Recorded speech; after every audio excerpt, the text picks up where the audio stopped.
Welcome to the Banker Lamp. Please enjoy the video. You're starting now?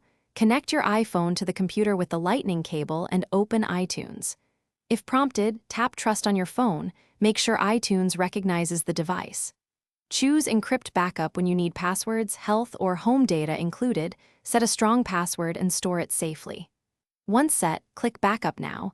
This creates a snapshot of apps, settings, and media on the computer. Don't unplug until iTunes shows the backup completed.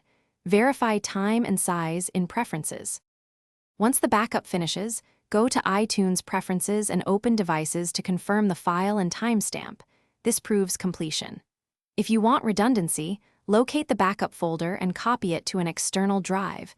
This protects against local disk failure. Make a habit of keeping one encrypted backup for secure data and one unencrypted for compatibility. Label folders with dates. If you update iOS or replace hardware, verify the latest backup date so you restore the right snapshot without surprises. To restore, connect the iPhone and click Restore Backup in iTunes. Pick the correct date and enter the encryption password if required. Keep the device connected and powered through the entire process.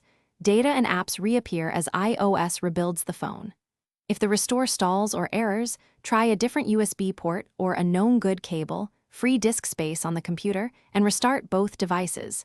These fixes resolve most issues. If problems persist, create a new backup and attempt restore again.